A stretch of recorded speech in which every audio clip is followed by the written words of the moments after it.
Is there any set rules you follow when you're creating your mix down or when you're balancing your tracks?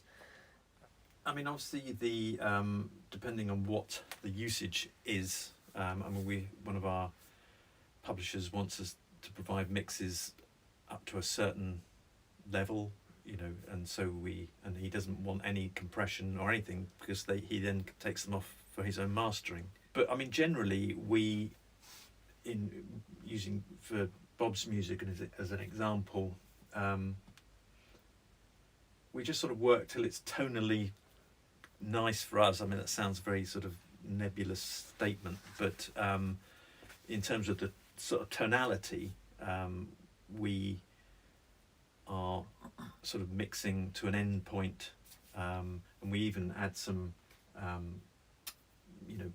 overall limiting and stuff to create a sort of potentially finished master. I think there's definitely a case for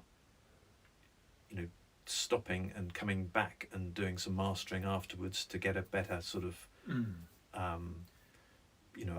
a sort of clearer head, because you get very focused in on when you're creating. It's a creating part, and it's easy to sort of just get so focused in on that. So, and I mean, but generally through the whole process, it's quite good to keep stopping and coming back, because you get a fresh set of ears and a different perspective. I suppose it also depends what you're doing it. Not what you're doing it for, but like, for example, a track that we did recently, which is very rare these days for us, is to do stuff that's aimed at a club, and so we had this really cool guy called Kalani come in, No way.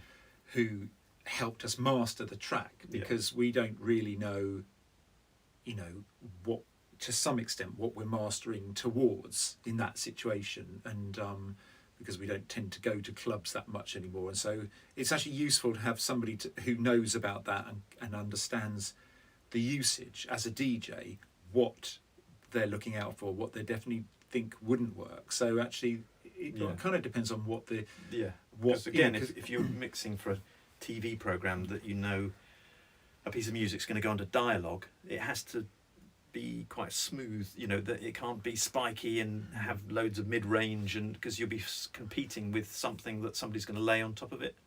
But in terms of level-wise, I'm not sure. I mean, I'm probably not very sort of up on the actual sort of standards that are used in various sort of situations, but we tend to sort of go by our feel, and we like to have some dynamics left in the thing, so I wouldn't compress a mix completely, because dynamics are nice. But then on the flip side of that, you don't want somebody listening who can't, in a car or some environment where they can't hear half of it because it's too quiet. So I know that's not a very sort of numeric answer to that question, but I think there's a lot of sort of feel goes on. I mean, we've been doing this a long time, and